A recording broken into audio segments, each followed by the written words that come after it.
Hello friends, welcome back. तो आज हम लोग एक नया सब्जेक्ट स्टार्ट करने जा रहे हैं, बिल्डिंग मटेरियल। ये बिल्डिंग मटेरियल के शॉर्ट नोट्स हैं जो आपको लास्ट मोमेंट के रिवीजन के लिए बहुत ही इंपॉर्टेंट हैं। और अगर आप कोई भी एग्ज़ाम देने जा रहे हैं तो सारे ही एग्ज़ाम आपके क्लियर हो जाएंगे, चाहे वो एसएससी जेई हो या फिर एई हो, आईईएस हो या फिर गेट हो। तो सारे ही एग्ज़ाम के लिए नोट्स बहुत ही इंपॉर्टेंट है। तो इसमें हम लोग कौन कौन से चैप्टर्स पढ़ेंगे? सीमेंट हो गया, कंक्रीट हो गया, brick and stone masonry, motor, timber, miscellaneous. इसमें आगे हम लोग पढ़ेंगे पेंट, वार्निश, डिस्टेम्पर और भी कई इंपॉर्टेंट चैप्टर्स हैं जो हम लोग आगे कवर करेंगे। तो चलिए पहले चैप्टर से स्टार्ट करते हैं। पहला चैप्टर हो गया सीमेंट। तो यहाँ पे कुछ इंपॉर्टेंट क्वेश्चंस हैं जो प्रीवियस ईयर में पूछे गए हैं। सबसे पहले बात करते हैं father of civil engineering.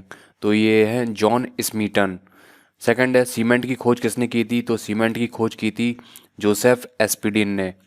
Next है सीमेंट प्लास्टर का कोड कितना है? IS 1661 सीमेंट प्लास्टर का कोड है। नेक्स्ट है, अगर ये पूछ लिया जाता है कि लाइम सीमेंट प्लास्टर है तो इसमें दे दिया जाएगा आपको XYZ। तो इसमें X क्या होता है, Y क्या होता है एंड Z क्या होता है? तो इसमें X होता है सीमेंट का प्रोपोर्शन, Y लाइम का प्रोपोर्शन एंड Z सैंड का प्रोपोर्शन होता है। नेक्स्ट है जो SSC जेई में क्वेश्चन पूछा गया है, प्लास्टरिंग आल्सो कॉल्ड पारगेटिंग। तो जो हम लोग प्लास्टरिंग करते हैं उसको हम लोग पारगेटिंग भी बोलते हैं। नेक्स्ट है जो SSC जेई में आया हुआ है, asphalt is highly cementitious material used as an alternative of cement. तो एसफाल्ट एक ऐसा मटेरियल होता है जिसमें सीमेंट के सभी गुण मौजूद होते हैं, इसलिए हम लोग इसको सीमेंट की जगह भी यूज़ कर सकते हैं। नेक्स्ट है जो सीमेंट है उसका निर्माण कैसे होता है? तो उसका निर्माण होता है कैलकेरियस कंपाउंड और आर्जिलेसियस कंपाउंड को आपस में मिलाकर। तो कैलकेरियस कंपाउंड वो कंपाउंड होते हैं जिसमें कैल्शियम कार्बोनेट अधिक मात्रा में पाया जाता है या प्रीडोमिनेंट होता है। For example lime, chalk, cement rock, marine shells. तो ये सारे एग्जाम्पल पूछे गए हैं प्रीवियस ईयर में कि कैलकेरियस कंपाउंड इनमें से कौन है? Lime, chalk, cement rock, marine shells. Next है आर्जिलेसियस कंपाउंड वो कंपाउंड होते हैं जिनमें क्ले और एल्यूमिना प्रीडोमिनेंट्स होता है। For example clay and marl. Marl means होता है खड़िया। अब जो ओपीसी है उसमें कौन कौन से कॉन्स्टिट्यूएंट्स पाए जाते हैं? तो ओपीसी के कॉन्स्टिट्यूएंट्स हो गए हैं lime, silica, alumina, calcium sulphate जिसको हम लोग जिप्सम बोलते हैं। इसका फार्मूला होता है CaSO4 × 2H2O। नेक्स्ट हो गया है आयरन ऑक्साइड, अगला मैग्नीशिया, सल्फर, एल्केलीस। इनके जो परसेंटेज हैं ये पूछे जाते हैं। लाइम का परसेंटेज हो गया है 62 से 67%, सिलिका का 17 से 25%, एल्यूमिना का 3 से 8%, कैल्शियम सल्फेट 3 से 4%, आयरन ऑक्साइड 3 से 4%, मैग्नीशिया 1 से 3%, सल्फर 1 से 3%, एल्केलीस 0.2 से 1%। तो ये सारे ही परसेंटेज इंपॉर्टेंट हैं। इसमें लाइम, सिलिका, एल्यूमिना ये बहुत ही ज़्यादा इंपॉर्टेंट हैं। अब आगे देखते हैं इनके क्या क्या फंक्शन होते हैं। तो ये हम लोग सिर्फ ऑर्डिनरी पोर्टलैंड सीमेंट की बात कर रहे हैं। तो लाइम का क्या फंक्शन होता है? Lime impart strength and soundness. तो लाइम की वजह से सीमेंट में स्ट्रेंथ आती है एंड साउंडनेस आती है। साउंडनेस सीमेंट की वो प्रॉपर्टी होती है जिसकी वजह से इसका एक्सपेंशन नहीं होता है। If it is in axis cement unsound. अगर लाइम की मात्रा अधिक हो जाएगी तो सीमेंट अनसाउंड हो जाएगा, यानी जब ये सीमेंट सेट होगा तो ये एक्सपेंड होगा। एक्सपेंड होगा तो उसमें क्रैक्स आ जाएंगे। If it is in deficiency strength decreased and set quickly. अगर लाइम की मात्रा कम हो जाएगी तो सीमेंट की जो है स्ट्रेंथ कम हो जाएगी और ये सीमेंट जल्दी सेट हो जाएगा। आगे बात करते हैं जो अगला कॉन्स्टिट्यूएंट है वो है सिलिका। Impart strength. तो सिलिका की वजह से सीमेंट में स्ट्रेंथ आती है। If it is in axis strength increased also increases setting time. अगर सिलिका की मात्रा अधिक होगी तो इसकी वजह से जो है स्ट्रेंथ इंक्रीज़ हो जाती है और इसकी वजह से जो सेटिंग टाइम है वो भी इंक्रीज़ हो जाता है। नेक्स्ट बात करते हैं एल्यूमिना। एल्यूमिना की वजह से जो है सीमेंट में क्विक सेटिंग प्रॉपर्टी आती है जिसकी वजह से सीमेंट जल्दी सेट हो जाता है। Reducing clinkering temperature. तो इसकी वजह से जो क्लिंकरिंग टेम्परेचर है वो कम हो जाता है। If it is in excess weakens the cement. अगर इसकी मात्रा अधिक होगी तो इसकी वजह से जो है सीमेंट वीक हो जाएगा। नेक्स्ट बात करते हैं कैल्शियम सल्फेट। तो कैल्शियम सल्फेट इसको हम लोग जिप्सम बोलते हैं, CaSO4 × 2H2O। तो ये बहुत ही इंपॉर्टेंट है, इस पे हमेशा क्वेश्चन पूछा जाता है। तो कैल्शियम सल्फेट की वजह से जो सीमेंट का इनिशियल सेटिंग टाइम है वो इंक्रीज़ हो जाता है, जिसकी वजह से हम लोगों को कई सारे ऑपरेशंस जैसे उसकी प्लेसिंग, कॉम्पैक्टिंग, फिनिशिंग, तो इन सारी चीज़ों को करने में हम लोगों को टाइम मिल जाता है और वो सीमेंट जल्दी सेट नहीं होता है। तो कैल्शियम सल्फेट का काम होता है इंक्रीज इनिशियल सेटिंग टाइम। अगले कॉन्स्टिट्यूएंट की बात करते हैं आयरन ऑक्साइड। इसकी वजह से क्या होता है, स्ट्रेंथ आती है, हार्डनेस आती है एंड ये सीमेंट में कलर देता है। कलर कौन सा देता है, रेडिश ब्राउन। अगले कॉन्स्टिट्यूएंट की बात करते हैं magnesia. Impart strength, hardness and colour. तो ये भी स्ट्रेंथ, हार्डनेस और कलर देता है और इसकी वजह से येलोइश कलर आता है। If it is in access cement unsound. अगर इसकी मात्रा अधिक होती है तो सीमेंट अनसाउंड हो जाता है, यानी सीमेंट सेट होने पे एक्सपेंड करेगा। नेक्स्ट कॉन्स्टिट्यूएंट है सल्फ़र। सल्फ़र की अगर अधिक मात्रा में होगा तो सीमेंट अनसाउंड हो जाएगा। नेक्स्ट है एल्केलीज। इससे भी बहुत बार क्वेश्चन पूछे गए हैं।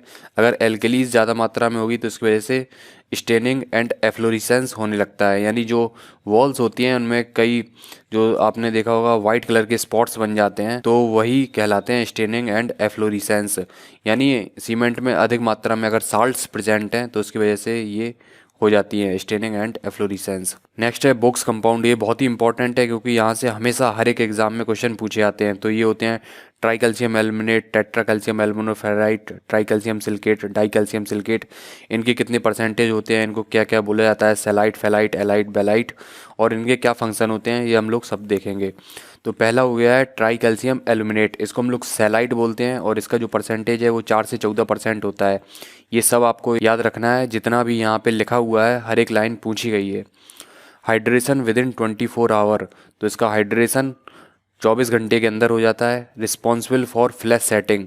तो इसकी वजह से जो सीमेंट है बहुत जल्दी सेट हो जाता है। Leads to volume change, so responsible for cracks. तो इसकी वजह से जो है वॉल्यूम चेंज हो जाता है, जिसकी वजह से सीमेंट में क्रैक आ जाते हैं। Release maximum heat of hydration, बहुत ही इंपॉर्टेंट लाइन है। ये जो ट्राई कैल्शियम एल्यूमिनेट है ये सबसे ज़्यादा हीट रिलीज करता है। श्रिंकेज टेक्स प्लेस, क्योंकि यहाँ पे जो वॉल्यूम चेंज हो रहा है जिसकी वजह से श्रिंकेज होता है। अगले बॉक्स कंपाउंड की बात करते हैं टेट्रा कैल्शियम एल्युमिनोफेराइट। इसका परसेंटेज जो है 10 से 18% होता है और इसको हम लोग फेलाइट बोलते हैं। Hydration within 24 hour. तो इसका भी हाइड्रेशन 24 आवर के अंदर हो जाता है।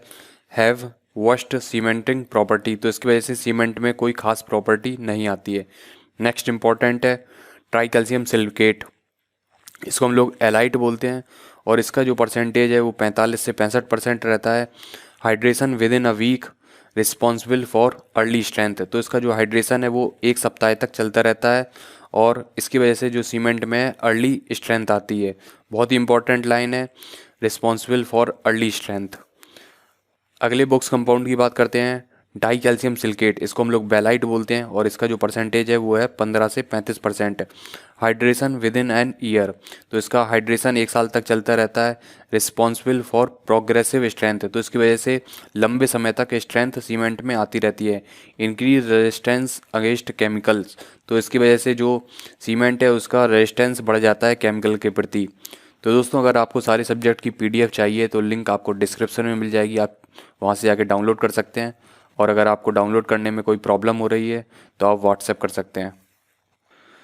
नेक्स्ट है, यहाँ से क्वेश्चन बनते हैं रेट ऑफ हाइड्रेशन के अकॉर्डिंग इनको लगाना है। तो सबसे ज़्यादा जो रेट ऑफ हाइड्रेशन है वो है C4AF का, उसके बाद C3A का, उसके बाद C3S का एंड उसके बाद C2S का सबसे कम है, क्योंकि इसका 1 साल तक चलता रहता है, इसका 7 दिन तक चलता रहता है और इन दोनों के 24 आवर के अंदर हो जाता है। जो इनका हाइड्रेशन प्रोसेस है 24 आवर के अंदर हो जाता है। तो इसमें C4AF का सबसे ज़्यादा है। हीट ऑफ हाइड्रेशन, तो सबसे ज़्यादा हीट निकलती है ट्राई कैल्शियम एल्युमिनेट में, उसके बाद ट्राई कैल्शियम सिलिकेट में, उसके बाद टेट्रा कैल्शियम एल्युमिनोफेराइट में और सबसे कम हीट निकलती है डाई कैल्शियम सिलिकेट में। नेक्स्ट इंपॉर्टेंट लाइन है मोस्ट इंपॉर्टेंट कॉन्स्टिट्यूएंट्स कौन से हो गए हैं।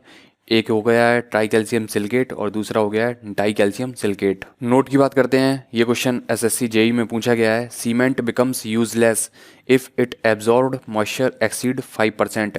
अगर सीमेंट 5% से ज़्यादा मॉइस्चर एब्जॉर्ब कर लेता है तो फिर ये बेकार हो जाता है, क्योंकि इसकी स्ट्रेंथ कम हो जाती है। जो भी ये मॉइस्चर एब्जॉर्ब करेगा एटमॉस्फेयर से तो इसका हाइड्रेशन होने लगता है और वहीं लम्प्स बन जाते हैं सीमेंट के, जिसकी वजह से इसकी स्ट्रेंथ कम हो जाती है।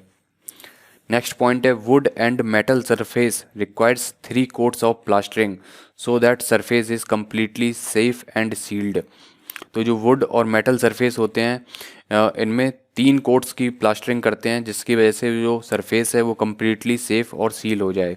तो दोस्तों इसके आगे हम लोग नेक्स्ट वीडियो में पढ़ेंगे। अगर आपको वीडियो पसंद आई है तो लाइक कीजिए, शेयर कीजिए, और अगर आपको नेक्स्ट पार्ट चाहिए इसका तो आप कमेंट करके ज़रूर बताइए, और नोट्स को डाउनलोड करना मत भूलिए। मिलते हैं अगली वीडियो में। Thank you.